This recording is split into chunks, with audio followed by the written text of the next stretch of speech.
All right. Hey, everyone. Welcome back. We are diving into a topic today that I think a lot of people kind of tiptoe around and aren't really sure how to talk about. We're going to be talking about some of the unique challenges faced by autistic women. Yeah. Specifically, we're going to be looking at the issue of male entitlement within the autistic community itself. We've got a really interesting mix of sources to dig into for this. Yeah, we do. Personal blog posts from women Mm-hmm. talking about their own experiences. Mm-hmm. We have articles that are looking at this from more of a research perspective. Yes. And we even have some lists of like resources and further reading. So Yeah. I think we're going to come at this from a lot of different angles. I think it's really crucial to have all of these different voices and perspectives because it is a very sensitive and nuanced Yeah. topic. And I think sometimes it gets overlooked, even within discussions of autism. Absolutely. And so often it's just like, oh, well, people with autism had these challenges or whatever. And it's like, but within that community, there are even more layers. Right. So to get started, for anyone who's not super familiar with autism, it's a spectrum, meaning it affects people in incredibly diverse ways. But one common thread is that autistic people often experience the world differently, especially when it comes to social interaction and communication. And that is really key for setting the stage for understanding Yes. the nuances of this topic. Okay, so that's our like baseline understanding. Right. Now let's get to the heart of it. Male entitlement. I feel like we hear that phrase tossed around a lot these days in general, Yes. but in this context, in the context of autism, it seemed to take on like a very specific meaning. It does. And it's not just about the broader sense of entitlement that we see in society, some men feeling entitled to certain things. It's more about how that dynamic is kind of amplified by the dynamic of autism itself. Okay. So you see, in some cases, autistic men may struggle to find those romantic connections with neurotypical women. And then that difficulty can, unfortunately, twist into a sense of being owed a chance by autistic women. Because they share a diagnosis. Exactly, simply because they share that same diagnosis. So it's almost like this thinking of, well, neurotypical women don't get me, Yes. but you should because you're autistic too. Exactly. And that just completely disregards the fact that autistic women are individuals Also, with their own wants and needs and preferences. preferences. Yes. And one of the blog posts we have really, really illustrates this powerfully. It's from an autistic woman who quotes a guy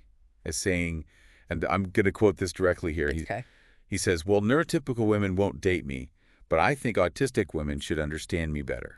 It's that sense of being owed something. Yeah. You know? Yeah. And it completely reduces these women to just like a fallback option instead of recognizing them as people. Absolutely. And not seeing them as their own individuals with their own wants, their own desires, their own needs. Yeah. And it's not just in dating. Right? Yeah. Like, reading through these sources, it's clear that this sense of entitlement pops up in social interactions. It's in online spaces. It's even like in autism advocacy groups. It's across the board. And one of the recurring themes I'm seeing Yes. is this expectation for autistic women to be more understanding, Yeah. to be more patient, to be more forgiving of certain behaviors from autistic men. And it's as if their own needs and boundaries are less important. It's like they have to accommodate more. Yes, exactly. And isn't this kind of where that whole double empathy problem comes in? Yes, absolutely. So this concept is really gaining more traction in autism research. And what it really points to is the communication breakdowns that can happen between autistic and neurotypical people. Right. They are essentially approaching social interaction from different rule books. Okay. And this leads to a lot of misinterpretations, a lot of missed cues. Now imagine layering this problem with all of the traditional gender roles and expectations that we have in society. It gets really complicated. So it's almost like autistic women are not only navigating this double empathy problem with like the neurotypical world, Right. but they're also facing it within their own community. Yes, absolutely. And it's magnified by these really potentially harmful gender dynamics. Wow. Okay. So we're already seeing how complex this is. But I think it's also important to talk about, like, what are some of the factors that might be contributing to this Yeah. this male entitlement within the autistic community? I mean, one thing that we have to consider is just how much societal norms and expectations around gender impact everyone. Everyone, exactly. Autistic people are not immune to that. Absolutely. I was thinking about this as I was reading some of these articles. Boys from a young age are often encouraged to be assertive, Yeah. to go after what they want, to not take no for an answer. Right. Girls, on the other hand, are often taught to be accommodating and nurturing and understanding. And those messages, They're so deeply ingrained. Yeah. They're deeply ingrained, and they seep into every part of our society, including the autistic community. so even in a space where you'd hope for more understanding, Oh, these yeah. ingrained biases can still lead to autistic women feeling pressured to accept advances they don't want or tolerate behaviors they wouldn't accept from anyone else. Exactly.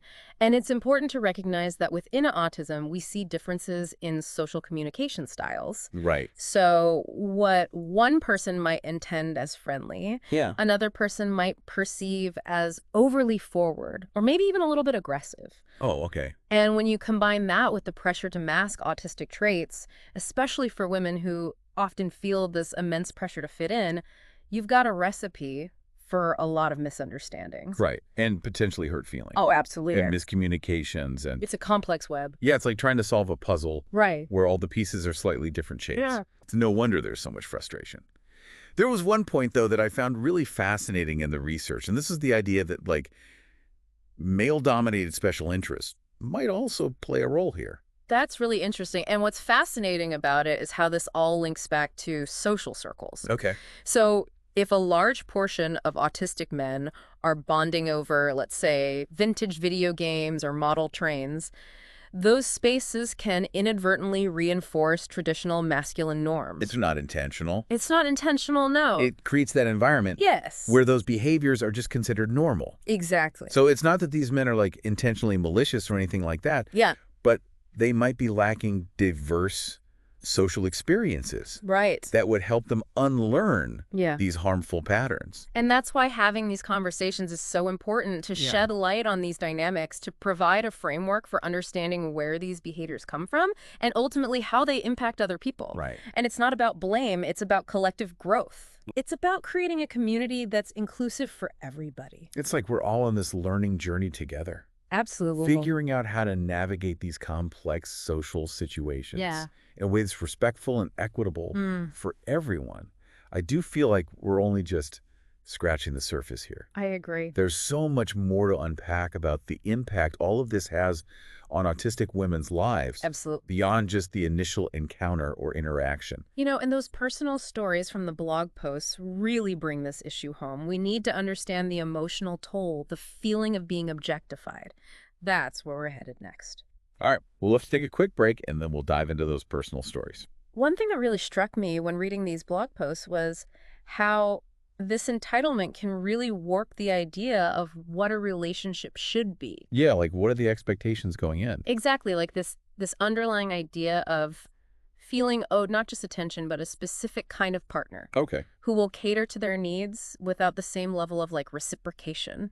It's like they've created this fantasy in their head of this ideal autistic woman Yes. who's going to understand all their quirks and challenges, but doesn't have any of her own. Exactly. And it's just, it sets up such an unhealthy dynamic Yeah. because it puts so much pressure on autistic women Mm-hmm. to be okay with things that they might not be comfortable with. To conform to this impossible standard. Yes. Yeah. And, you know, from reading the blog posts, it seems if they try to push back or set boundaries, they're told they're not autistic enough or they don't really understand. Right, like it's a no-win situation. There's a total double bind. And you can really see how this plays out in the online dating world, Oh, gosh. which one article described as a complete minefield for autistic women. Yeah, that was a really powerful article. It was. It talked about how a lot of autistic women feel this pressure to disclose their diagnosis super early on, Oh, yeah. out of this fear of being judged or rejected. Right, because then it becomes this question of, do I risk attracting someone who genuinely gets it? Or do I risk attracting someone who sees my autism as like a green light? To take advantage. Exact. The article even mentioned how some men specifically target autistic women on these platforms. It's like they're seeking out a niche. Yeah, it all comes back to that sense of entitlement. Yeah, to a very specific type of partner based on fulfilling their needs. Not on actual connection. No, not at all. It's honestly dehumanizing to read some of these women's experiences. It really is. And I think it's important to acknowledge that this takes a toll Yeah, on their mental health, their self-esteem. absolutely. Yeah. So, like, what can even be done about this? Especially in the online dating world. It feels so tricky. Yeah. Well, I think a lot of it comes down to education. the dating platforms themselves need to do a much better job informing users about autism Okay. and breaking down stereotypes. Imagine if they had resources specifically for autistic users, helping them navigate this landscape safely. And maybe even guidelines for, like, how to respond to red flags. Yes, exactly. Because it can't just be a free-for-all. There needs to be some accountability built in. Right. If someone's making someone else uncomfortable, there should be consequences. Exactly. But I think even beyond the platforms themselves, it boils down to fostering respect and empathy. Reminding everyone that each person on these apps is an individual. Yes. Not a diagnosis. Exactly. With their own needs and boundaries. And that includes autistic women. Yeah. They deserve that same level of dignity and respect. It's not about accepting bad behavior, but creating a space where everyone can feel safe. Absolutely. Being their authentic selves. You know, all this talk about the dating apps and everything Yeah. makes me think about the bigger picture here. Mm-hmm. The emotional weight of all of this. Yes. These are real women whose lives are being impacted by this. These sources aren't just facts and figures, they're feelings. Yeah. And one that comes up over and over is isolation. That makes sense when you think about it. Yeah. They're already navigating a world that often misunderstands them. Right. And then within their own community, they face this judgment and pressure. It can be so difficult to form genuine connections Whether it's romantic or platonic. when you constantly feel like you're on guard. One blog post talked about the emotional burnout Yes. of constantly being expected to be understanding Right. and accommodating. But without receiving that same care in return. And that resonated with me too. It's this constant giving without having your own needs met. And it can lead to exhaustion, Oh, absolutely. resentment, even difficulty advocating for yourself. Because if you're always putting others first, it's hard to say, hey, my needs matter too.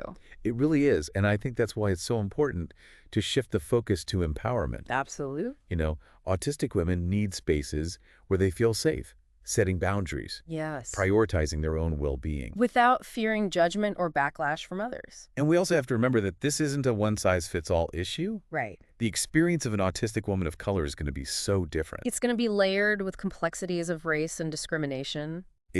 Our sources really highlight this intersection Yes. of gender, race, and neurodiversity. And that's where we need to center their voices in this conversation. It gives me a lot of hope, though, seeing so many autistic women speaking out, Me too. challenging the status quo, It's so inspiring. sharing their stories. They're not just talking about the problem, they're building communities and offering support. It feels like a movement that's gaining so much momentum. Yeah.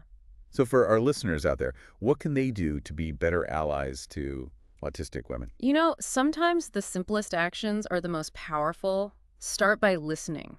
Yeah. Really listening without judgment. Without trying to fix things. Right, without offering unsolicited advice. Just being present. Holding space for their experiences. Exactly. And once you've listened and you've learned, be willing to speak up. Okay. Challenge those harmful norms when you see them playing out, whether it's online in your personal life or in professional spaces. Use your voice to amplify theirs. Yes. Make space for those stories. To create a more just and equitable world for everyone. And remember, this isn't a one-time thing. Right. It's an ongoing commitment to doing the work to dismantle these systems of oppression. I love that. So as we move towards wrapping up this deep dive, what's one final thought you want to leave our listeners with today? I think one thing that's become really clear is that there aren't any, easy fixes for this. No. It's all tied to these really deep-rooted societal norms and even just how we understand autistic people and how they communicate. And it's going to take real work to shift these things. Yeah, I completely agree. And I think it starts with each of us being honest Yeah. about our own biases, even the ones we don't realize we have. Oh, absolutely. The unconscious ones. Yeah. Those are the ones we really got to look at. Yeah, it's like that saying, you can't clean a house if you haven't looked under the furniture. Oh, I like that. We got to get in there and look at the dusty corners of our own minds. Yeah. And once we've done that, then the work really begins. Because it's not enough to just say, oh, I'm not sexist, I treat everyone equally. All right. It's about how are we actively dismantling these systems, Yes. both internally and in the world around us. Yeah, and I think that's where allyship becomes so important. It's huge. If you have privilege, whether that's gender, neurotypicality, whatever it might be, it's about using that to amplify the voices of those who haven't had that privilege. Absolutely. and taking a stand for what's right, even when it's hard, Yeah. even when it makes people uncomfortable. It's about getting out of our comfort zones. Because real change doesn't happen in comfort zones. And, we have to be okay with messing up along the way. Yeah. None of us are perfect. Yeah. We're going to make mistakes. Yeah. But it's about being open to feedback. Yeah, being willing to apologize when we cause harm. And genuinely commit to doing better. Exactly. And, allyship, it's a journey, not a destination. Yeah, it's not a check mark. It's not a one and done kind of thing. Right, yeah. It's this ongoing process of challenging ourselves to be more inclusive, more equitable in everything we do. It's like tending a garden. Ooh. You're always going to have to pull up weeds and nurture the plants you want. Oh, I love that analogy. Yeah, that reminds me of something from one of the resource lists we had. Okay. Talk about how important it is to support organizations that are led by autistic women. Yes. Because they're the ones doing some of the most impactful work. But often with the least resources. Exactly. Mm-hmm. So donating, volunteering, getting the word out about what they do, those are all things we can do. Those are really concrete steps that anybody can take. Yeah. And I think beyond those actions, there's a shift we have to make in our thinking. Mm-hmm. One of the blog posts talked about how we need to view autistic women not through the lens of their diagnosis, Yeah. but as individuals with their own experiences and desires and strengths. Recognizing their full humanity. Exactly. Their agency, their right to make their own choices. Absolutely. Not seeing them as a problem to be solved. But as people. And I think that's what I really want listeners to take away from today. It's a great message. This isn't about fixing autistic men or putting the burden on autistic women to educate everyone. It's about a much bigger shift in how we relate to each other. So as we wrap up, I want to leave everyone with a challenge. Okay. Take something you learned today. Yeah. And try to apply it to your life. Be more mindful of the language you use. Speak up when you see injustice. Seek out autistic women and amplify their voices. Because their voices matter, their experiences matter. And until we create a world where they feel safe and respected, our work isn't done. Couldn't have said it better myself. Oh. Thanks for joining us for this deep dive. Everyone, keep learning, keep questioning, and keep pushing for a world where everyone can thrive.